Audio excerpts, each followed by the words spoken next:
Hello ಗೆಳೆಯರೇ, ನಾನು ನಿಮ್ಮ ಡಾಕ್ಟರ್ ಲಕ್ಷ್ಮೀನಾರಾಯಣ್. ನಿಮ್ಮೊಂದಿಗೆ ಎರಡು ಮಾತು, ಹಾಗೆ ಸುಮ್ಮನೆ ಅಲ್ಲ. ಈ ನಮ್ಮ ದೇಹ ಇದೆಯಲ್ಲ, ಈ ದೇಹ ಅನುಭವಿಸುವಂಥ ಜೀವನ, ಬದುಕು, ಇದೆಲ್ಲವನ್ನು ನಿಯಂತ್ರಣ ಮಾಡೋದು ನಮ್ಮ ಪಂಚೇಂದ್ರಿಯಗಳು ಕಣ್ರಿ. ಕಣ್ಣು, ಕಿವಿ, ನಾಲಿಗೆ, ಚರ್ಮ, ಮೂಗು, ಇವುಗಳೇ ನಮ್ಮನ್ನು ನಿಯಂತ್ರಣ ಮಾಡೋದು. ನೋಡಿ, ಕಣ್ಣಿನ ಕೆಲಸ ಏನು ಗೊತ್ತಾ? ಏನು ಎದುರಿಗಿದೆಯೋ ಅದನ್ನು ತೋರಿಸೋದು ಅಷ್ಟೇ, ಒಂದು ಇನ್ಸ್ಟ್ರೂಮೆಂಟ್ ಅದು. ನಾವು ನೋಡಿದ್ದು ನಮ್ಮ ಸ್ಮೃತಿ ಪಟಲದ ಒಳಗೆ ಹೋಗಿ ಅದು ರೆಕಾರ್ಡ್ ಆಗ್ತಿದ್ದ ಹಾಗೇನೆ ನಮ್ಮ ಮನಸ್ಸಿಗೆ ಸ್ಟಿಮ್ಯುಲೇಟ್ ಮಾಡುತ್ತೆ. ಆಗ ಮನಸ್ಸು ಏನು ರಿಯಾಕ್ಟ್ ಮಾಡಬೇಕು, ಎದುರಿಗಿರೋ ವಸ್ತುವಿನ ಬಗ್ಗೆ ಅಥವಾ ವ್ಯಕ್ತಿ ಬಗ್ಗೆ ಏನು ಅನಿಸುತ್ತೆ, ನಮ್ಮ ಮನಸ್ಸು ಏನು ರಿಸೀವ್ ಮಾಡ್ಕೊಂಡಿದೆಯೋ, ನಾವೇನು ಯೋಚನೆ ಮಾಡಿರ್ತೀವೋ ಆ ಯೋಚನೆ ರಿಯಾಕ್ಟ್ ಮಾಡ್ತಿದ್ದಾಗಲೇ ನಮ್ಮ ಬಾಡಿನೂ ಕೂಡ ಅದಕ್ಕೆ ರಿಯಾಕ್ಟ್ ಆಗ್ತಾ ಹೋಗುತ್ತೆ. ಇದು ಕಣ್ಣಿನ ಕೆಲಸ. ಇನ್ನು ಕಿವಿಯ ಕೆಲಸ, ನಾವು ಏನು ಕೇಳ್ತೀವೋ ಅದು ನೇರವಾಗಿ ನಮ್ಮ ಬ್ರೈನ್ಗೆ ಹೋಗುತ್ತೆ. ನಮ್ಮ ಬ್ರೈನ್ ಸ್ಟಿಮ್ಯುಲೇಟ್ ಆಗಿ ಅದು ನಮ್ಮ ಮನಸ್ಸಿಗೆ ಹೇಳುತ್ತೆ. ಆಗ ನಾವು ಅದಕ್ಕೆ ಸರಿಯಾಗಿ ನಮ್ಮ ಬಾಡಿ ಲ್ಯಾಂಗ್ವೇಜ್ ಕ್ರಿಯೇಟ್ ಆಗುತ್ತೆ. ಇನ್ನು ನಾಲಿಗೆ, ಈ ನಾಲಿಗೆ ಇದೆಯಲ್ಲ, ಇದಿರೋದೇ 1.5 ಇಂಚು 2 ಇಂಚು. ಈ ನಾಲಿಗೆ ಇಡೀ ನಮ್ಮ ಬದುಕನ್ನು ಮತ್ತು ನಮ್ಮ ದೇಹವನ್ನು, ನಮ್ಮ ಮಾನಸಿಕ ಆರೋಗ್ಯವನ್ನು ಮೇಂಟೈನ್ ಮಾಡೋದು ಈ ನಾಲಿಗೆ ಕಣ್ರಿ. ಈ ನಾಲಿಗೆನ ಎಷ್ಟು ಬಿಗಿಯಾಗಿ ಕಂಟ್ರೋಲಾಗಿ ನಾವು ಇಟ್ಕೊಂಡಿರ್ತೀವೋ, ಎಷ್ಟು ಬೇಕೋ ಅಷ್ಟು ಬಳಸ್ತೀವೋ, ಅಗತ್ಯಕ್ಕೆ ತಕ್ಕಷ್ಟು ಬಳಸಿದರೆ ಮಾತ್ರ ನಮ್ಮ ಜೀವನದಲ್ಲಿ ನಾವು ನೆಮ್ಮದಿಯಾಗಿರಲಿಕ್ಕೆ ಸಾಧ್ಯ. ಈ ನಾಲಿಗೆ ಇದು ನಾವು ಮಾತಿನ ಮೂಲಕನೂ ಕೂಡ ನಮ್ಮ ಜೀವನವನ್ನು ಕಟ್ಕೊಳ್ತೀವಿ. ಆಹಾರದ ಮೂಲಕವೂ ನಮ್ಮ ಆರೋಗ್ಯವನ್ನು ಇಂಪ್ರೂವ್ ಮಾಡ್ಕೊಳ್ತೀವಿ. ಇದೆರಡನ್ನೂ ಮೇಂಟೈನ್ ಮಾಡಿದ್ರೆ ಜೀವನ ಮತ್ತು ಆರೋಗ್ಯ, ಜೀವನಕ್ಕೆ ಆರೋಗ್ಯನೇ ಪ್ರಮುಖ ಪಾತ್ರ. ಶರೀರಮಿದಂ ಖಲು ಧರ್ಮ ಸಾಧನಂ. ನಾವೇನನ್ನೇ ಜೀವನದಲ್ಲಿ ಸಾಧನೆ ಮಾಡಬೇಕು ಅಂತಂದರೆ ದೇಹದ ಆರೋಗ್ಯ ಚೆನ್ನಾಗಿರಬೇಕು. ದೇಹದ ಆರೋಗ್ಯ ಚೆನ್ನಾಗಿರಬೇಕಾದ್ರೆ ನಮ್ಮ ಆಲೋಚನೆಗಳು ಚೆನ್ನಾಗಿರಬೇಕು. ನಮ್ಮ ಆಲೋಚನೆಗಳು ಚೆನ್ನಾಗಿರಬೇಕು ಅಂದರೆ ನಮ್ಮ ಪಂಚೇಂದ್ರಿಯಗಳು ನಮ್ಮ ಕಂಟ್ರೋಲಲ್ಲಿ ಇರಬೇಕು. ಆವಾಗ ನೋಡಿ, ನಾವು ಏನಾದರೂ ಸ್ವಲ್ಪ ನೆಮ್ಮದಿಯಾದ, ತೃಪ್ತವಾದ ಜೀವನವನ್ನು ಕಟ್ಕೊಳ್ಳಿಕ್ಕೆ ಸಾಧ್ಯ ಆಗುತ್ತೆ. ನೋಡಿ, ಈ ನಾಲಿಗೆ ಇದೆಯಲ್ಲ, ಇದು ಮಾತು. ನಮ್ಮ ಅರಿವು, ನಮ್ಮ ಪರಿಸ್ಥಿತಿ, ನಾವು ತಿಳ್ಕೊಂಡಿರೋ ಜ್ಞಾನ, ಇವುಗಳ ಅಡಿಪಾಯದ ಮೇಲೆ ನಮ್ಮ ಆಲೋಚನೆಗಳಿರ್ತವೆ, ನಮ್ಮ ಅಭಿಪ್ರಾಯಗಳಿರ್ತವೆ. ನಮಗೆಷ್ಟು ಗೊತ್ತಿದೆಯೋ ಅಷ್ಟಕ್ಕೆ ಮಾತ್ರ ನಾವು ರಿಯಾಕ್ಟ್ ಮಾಡ್ತಾ ಇರ್ತೀವಿ. ಈ ಮಾತಿನಿಂದ ನಾವು ಏನನ್ನು ಬೇಕಾದ್ರೂ ಸಾಧಿಸ್ಬೋದು. ಜನರನ್ನು ಸಂಪಾದಿಸ್ಬೋದು, ಹಣವನ್ನು ಸಂಪಾದಿಸ್ಬೋದು, ಆರೋಗ್ಯವನ್ನು ಸಂಪಾದಿಸ್ಬೋದು. ಮಾತು ಇವತ್ತು ಬಹಳ ಮುಖ್ಯ ಜಗತ್ತಿನಲ್ಲಿ. ನೀವು ಗಮನಿಸಿ, ಮಾತಿಗಿರುವಷ್ಟು ಮಹತ್ವ ಅಷ್ಟಿಷ್ಟಲ್ಲ. ಆದ್ದರಿಂದ ಈ 2.5 ಇಂಚು ನಾಲಿಗೆ ಇದೆಯಲ್ಲ, ಇದನ್ನು ಕ್ಲೀನಾಗಿ ಇಟ್ಕೋಬೇಕು ಅಂತ ಇರ್ತಾರೆ. ಹಳ್ಳಿಗಳಲ್ಲಿ ಹೇಳ್ತಾರೆ, ಸ್ವಲ್ಪ ವ್ಯತ್ಯಾಸವಾಗಿ ಮಾತಾಡ್ಕೊಡ್ಲೆ ನಾಲಿಗೆ ಬಿಗಿ ಹಿಡ್ಕೊಂಡು ಮಾತಾಡು, ಅದರ ಅರ್ಥ ಯೋಚನೆ ಮಾಡಿ ಮಾತಾಡು ಅಂತ ಹೇಳಿ. ನೋಡಿ, ನಾಲಿಗೆ ಎಷ್ಟು ಬುದ್ಧಿವಂತಿಕೆ ಇದೆ ಅಂದರೆ, ಇರೋದು 32 ಹಲ್ಲಿನ ಕೋಟೆ ಒಳಗೆ ಒಂದು ಸಾರ್ತಿನೂ ಸಿಕ್ಕಾಕಳ್ದಂಗೆ ನಾವು ಹುಟ್ಟಿನಂದಿನಿಂದ ಕೊನೆಯವರೆಗೂ ತಪ್ಪಿಸ್ಕೊಂಡು ಓಡಾಡುತ್ತೆ. ಅಂದರೆ ಎಷ್ಟು ಜಾಣತನ ಇರಬೇಕ್ರಿ ಆ ನಾಲಿಗೆಗೆ.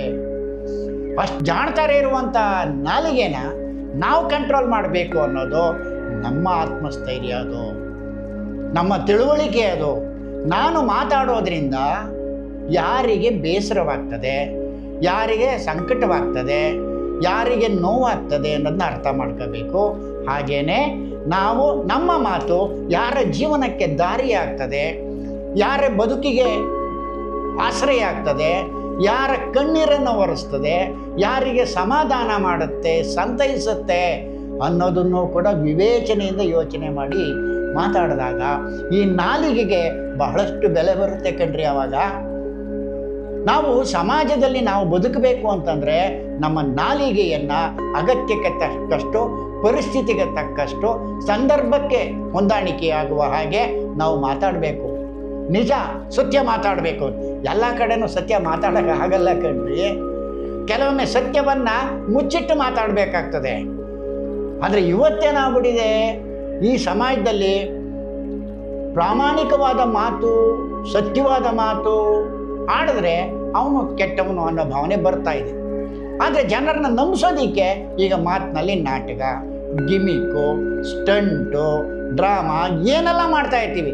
ತಂತ್ರಗಾರಿಕೆಯಿಂದ ಮಾತಾಡ್ತೀವಿ. ನಂಬಿಸೋದಕ್ಕೆ ಏನು ಸಾಧ್ಯನೋ ಎಲ್ಲ ಉದಾಹರಣೆಗಳನ್ನು ಕೊಟ್ಕೊಂಡು ಮಾತಾಡ್ತೀವಿ. ಹಾಗಲ್ಲ. ಈ ನಾಲಿಗೆ ನೋಡಿ, ಮಾತು ಆಡೋದಕ್ಕಿಂತ ಮೊದಲು ನಮ್ಮದು ಕಣ್ರಿ. ನಾವು ಮಾತಾಡಿದ್ಮೇಲೆ ಅದು ನಮ್ದಲ್ಲ. ಮಾತಾಡೋದಕ್ಕಿಂತ ಮುಂಚೆ ನಾವು ಅದನ್ನು ಆಳ್ತೀವಿ.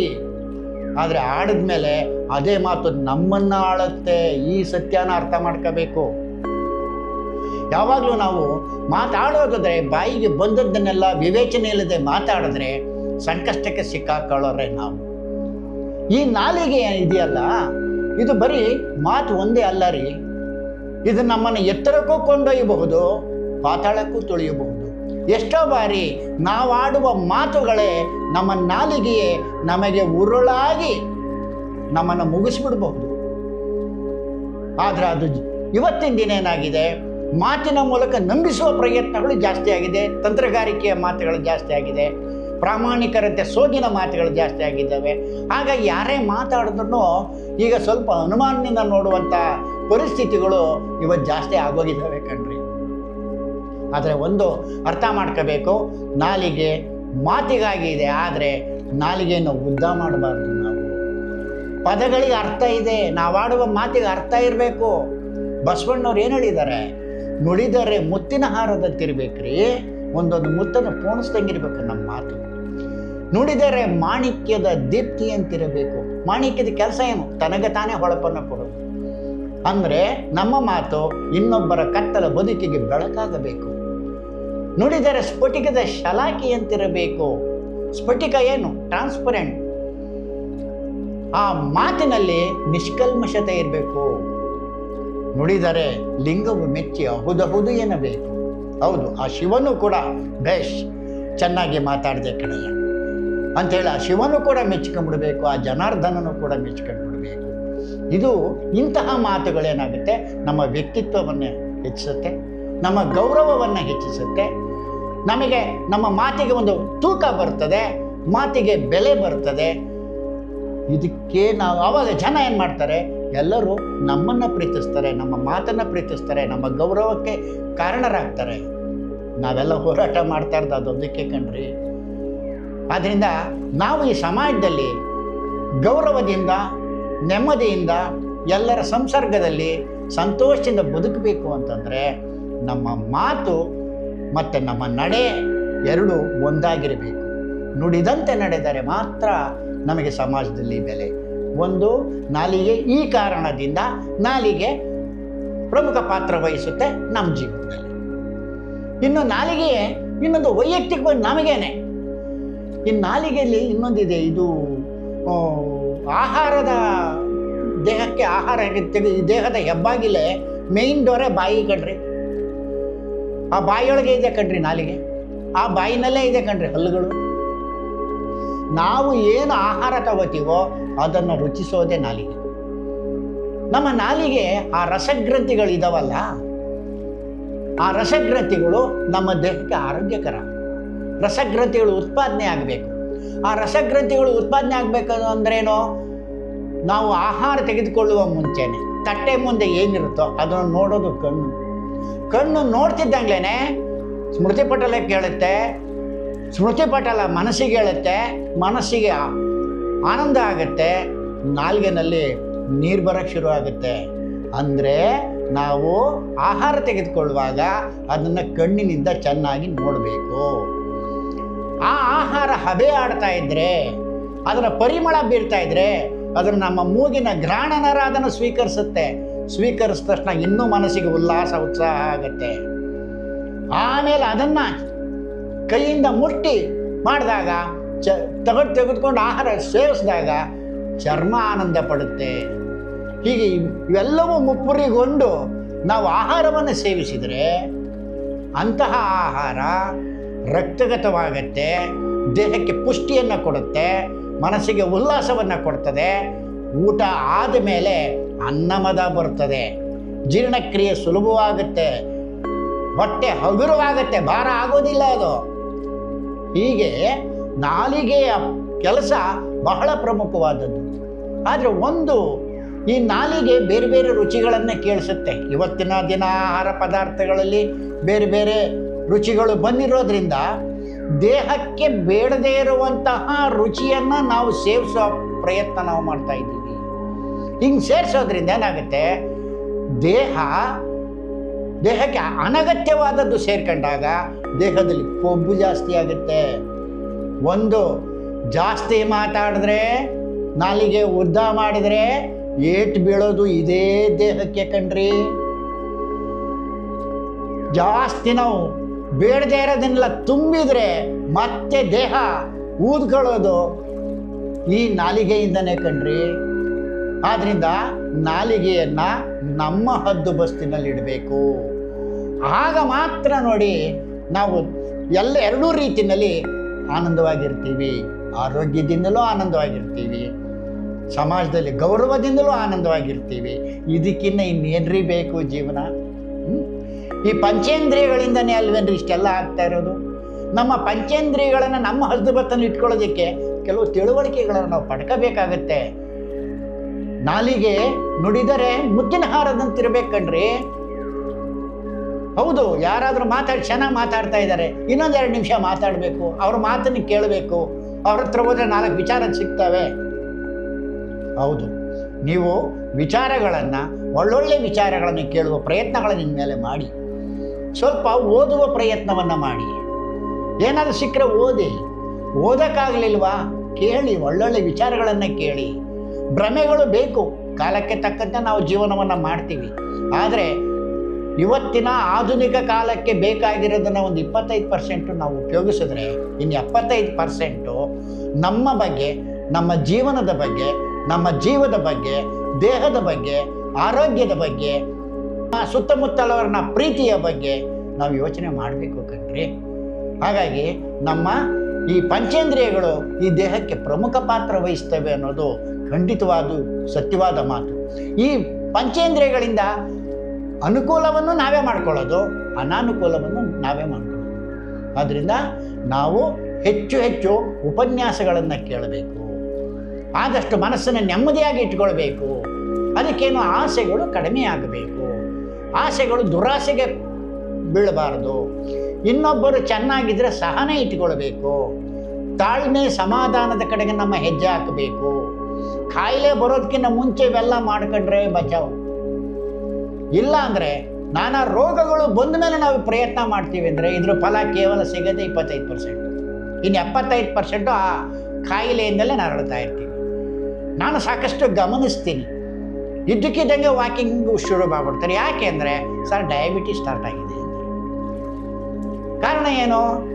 ಬಂದ ಮೇಲೆ ಓಡಾಡೋದು. ಹಾಗಲ್ಲ, ಕಾಲಕ್ಕೆ ಏನು ಮಾಡಬೇಕು ಅದನ್ನು ನಾವು ಮಾಡ್ಕೋಬೇಕು. ಈ ರೀತಿಯ ಜೀವನವನ್ನು ನಾವು ನಮಗೆ ನಾವೇ ಬದಲಾವಣೆ ಮಾಡ್ಕೋಬೇಕು. ಯಾರೂ ಬಂದು ಬದಲಾವಣೆ ಮಾಡಲ್ಲ. ಯಾರು ನೀವು ಹಿಂಗೆ ಇರು ಅಂತ ಹೇಳೋದಿಲ್ಲ. ಈಗ ಅದನ್ನು ನಾವು ಇನ್ನೊಬ್ಬರಿಂದ ತಿಳಿದೋ ಅಥವಾ ಓದಿಯೋ ಅಥವಾ ಕೇಳಿಯೋ ಅಥವಾ ನಮ್ಮ ಹಿರಿಯರನ್ನ ಅನುಸರಿಸಿಯೋ ನಾವು ಬದುಕಬೇಕು. ಏನೂ ಇಲ್ಲ ಕಣ್ರೆ, ಜಗತ್ತನ್ನು ವಿಶಾಲವಾದ ಮನೋಭಾವನೆಯಿಂದ ನೋಡ್ರಿ. ಎಲ್ಲವೂ ನನ್ನವರೇ, ಎಲ್ಲರೂ ನನ್ನವರೇ ಅನ್ನೋ ಭಾವನೆ ಇರಲಿ ಕಣ್ರಿ. ಎಲ್ಲವೂ ನನ್ನೊಬ್ಬನಿಗೆ ಬೇಕು ಅನ್ನೋ ಭಾವನೆ ಬೇಡ. ಎಲ್ಲರೂ ಒಟ್ಟಿಗೆ ಬದುಕೋಣ. ಈ ಭೂಮಿ ಮೇಲೆ ಬಂದ ಮೇಲೆ ನಾವು ಕೊಡಬೇಕಾಗಿರೋ ಬಾಡಿಗೆ ಏನು ಗೊತ್ತಾ? ಈ ಭೂಮಿಗೆ ಸೇವೆ ಕಣ್ರಿ. ಇದನ್ನು ಕೈಲಾಸಮ್ಮ ಅವ್ರು ಹೇಳ್ತಾರೆ.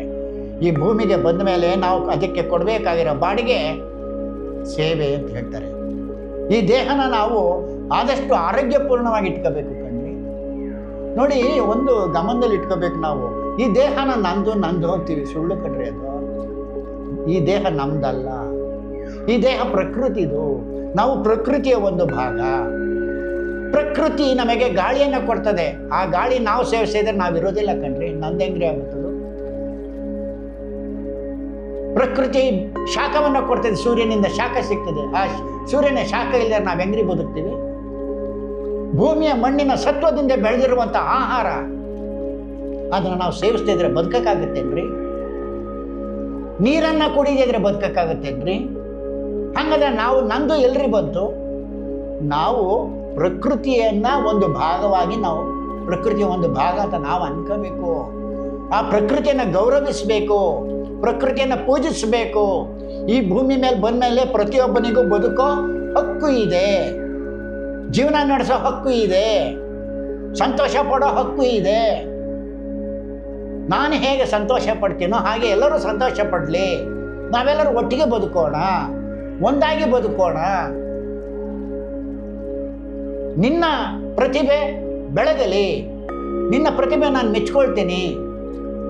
ಈ ಭಾವನೆಗಳು ಏನಾದ್ರು ಬಂದರೆ ಮಾತ್ರ ನಾವು ಜೀವನದಲ್ಲಿ ನೆಮ್ಮದಿಯಾಗಿರೋದಕ್ಕೆ ಸಾಧ್ಯ. ಆದ್ದರಿಂದ ನಮ್ಮ ಪಂಚೇಂದ್ರಿಯಗಳನ್ನು, ಈಗ ಮುಖ್ಯವಾಗಿ ಈ ಪಂಚೇಂದ್ರಿಯಗಳು ಇವುಗಳನ್ನ ಕಂಟ್ರೋಲಿಗೆ ತಗೊಳ್ಳೋದು ಹೇಗೆ? ಅದು ಬೇಡ ಬೇಡ ಅಂತ ಹೇಳ್ತಾರೆ. ಮತ್ತು ಹೆಂಗೆ ಇದು ಮಾಡೋದು? ಏನೂ ಇಲ್ಲ. ಮನಸ್ಸನ್ನು ವಿಶಾಲವಾಗಿ ಇಟ್ಕೊಳ್ಳಿ. ಸರ್ವೇ ಜನ ಸುಖಿನೋ ಭವಂತು. ನಾನು ನನ್ನ ದುಡಿಮೆ ಕೈಯಲ್ಲಾದಷ್ಟು ನನ್ನ ದುಡಿಮೆಯನ್ನು ನಾನು ಮಾಡಿ ನನ್ನ ಜೀವನ ನಾನು ಮಾಡ್ತೀನಿ, ನಿನ್ನ ಜೀವನ ನೀನು ಮಾಡು. ತಪ್ಪುಗಳು ಮಾಡ್ತಾರೆ ಮನುಷ್ಯ ಅಂದರೆ ತಪ್ಪಿದ್ದೇ ಇರ್ತದೆ. ತಪ್ಪುಗಳನ್ನು ಮಾಡ್ತಾರೆ ಅಂದರೆ ಆ ತಪ್ಪುಗಳು ನಾನು ಮಾಡ್ತೀನಿ, ನೀವು ಮಾಡ್ತೀರಿ. ಆ ತಪ್ಪುಗಳು ಹೆಂಗಿರಬೇಕು ಅಂದರೆ ಆ ದೇವರು ಕೂಡ ಹೋಗ್ಲಿ ಬಿಡು ಪರವಾಗಿಲ್ಲ ಅನ್ನುವಂಥ ತಪ್ಪಿಗೆ ಕ್ಷಮೆ ಇರುತ್ತೆ.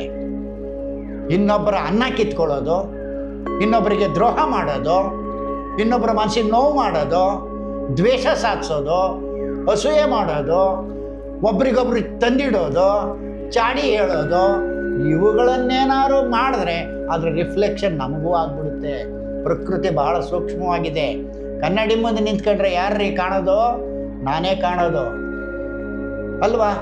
ಹಾಗಾಗಿ ನಾನೇನು ಆ ಕಡೆ ತೋರಿಸ್ತೀನೋ ಅದು ವಾಪಸ್ ನನಗೆ ಬರುತ್ತೆ. ಇದು ಕಲಿಯುಗ. ಕಲಿಯುಗದಲ್ಲಿ ಆದಷ್ಟು ತಾಳ್ಮೆ, ಸಮಾಧಾನ, ವಿಶಾಲವಾದ ಮನಸ್ಸು, ವಿಶಾಲವಾದ ಭಾವನೆ, ಎಲ್ಲರೂ ಚೆನ್ನಾಗಿರಬೇಕು. ನಾನು ಚೆನ್ನಾಗಿರ್ತೀನಿ ಅಂತೇಳಿ, ನೀನು ಚೆನ್ನಾಗಿರ್ತೀನಿ ಅಂತೇಳಿ ಒಂದಾಗಿ ಬದುಕುವ ಮನಸ್ಸುಗಳನ್ನು ಹೆಚ್ಚು ಹೆಚ್ಚು ನಾವು ನಮ್ಮ ಅಕ್ಕಪಕ್ಕದಲ್ಲಿ ನಾವು ಬೆಳೆಸ್ತಾ ಹೋದರೆ ನಮ್ಮ ಸುತ್ತಮುತ್ತಲ ಪರಿಸರ ಆನಂದವಾಗಿರ್ತದೆ, ಖುಷಿಯಾಗಿರ್ತದೆ. ಆದರೆ ಹಣಕಾಸು ವ್ಯವಹಾರದ ವಿಚಾರ ಬೇರೆ. ಯಾವುದೇ ಇವತ್ತಿನ ದಿನ ಯಾವುದೇ ವ್ಯವಹಾರ ಅಂದ್ಕೊಂಡ್ರೆ ಅಲ್ಲಿ ಮೋಸ, ಸುಳ್ಳು, ವಂಚನೆ ಇದ್ದೇ ಇರುತ್ತೆ. ಆದರೆ ಅದು ಕೂಡ ಪರ್ಸೆಂಟೇಜ್ ಕಡಿಮೆ ಇರಬೇಕು. ಯಾಕೆಂದರೆ ಬದುಕೋದಕ್ಕೆ ಸುಳ್ಳು ಹೇಳ್ತಾನೆ ಮನುಷ್ಯ. ವ್ಯವಹಾರ ಅಂದರೆ ಅದು ಬ್ರೈನಿಂದ ಮಾತಾಡೋದು. ವ್ಯವಹಾರ ಅಂದರೆ ಬ್ರೈನು ಮತ್ತು ನಾಲ್ಗೆಗೆ ಸಂಬಂಧ, ಹೃದಯಕ್ಕೂ ನಾಲ್ಗೆಗೂ ಸಂಬಂಧ ಇರಲ್ಲ. ಆದರೆ ನಾವು ಇವತ್ತು ಸಮಾಜದಲ್ಲಿ ಬದುಕಬೇಕಾಗಿರೋದು ಹೃದಯಕ್ಕೆ ಮತ್ತು ನಮ್ಮ ನಾಲಿಗೆಗೆ ಸಂಬಂಧ ಇಟ್ಕೊಂಡು ಬದುಕಿದರೆ ಮಾತ್ರ ನಾವು ಈ ಸಮಾಜದಲ್ಲಿ, ಈ ಜೀವನದಲ್ಲಿ, ಈ ಬದುಕಿನಲ್ಲಿ ಒಂದಷ್ಟು ದಿನ ನೆಮ್ಮದಿಯಾಗಿ ಬದುಕ್ತೇವೆ. ಬೇರೆಯವ್ರಿಗೂ ಕೂಡ ನೆಮ್ಮದಿಯಾಗಿ ಬದುಕೋದಕ್ಕೆ ನಾವು ಕಾರಣರಾಗ್ತೇವೆ. ಈ ಮಾತನ್ನು ಈ ದಿನ ನಿಮ್ಮೊಂದಿಗೆ 2 ಮಾತಿನಲ್ಲಿ ಆಡ್ತಾ ಇದ್ದೀನಿ. ಮುಂದೆ ಹೊಸ ವಿಚಾರಗಳೊಂದಿಗೆ ಮತ್ತೆ ನಿಮ್ಮನ್ನು ಭೇಟಿ ಆಗ್ತಿದ್ದೇನೆ. ನಮಸ್ಕಾರ ಗೆಳೆಯರೇ.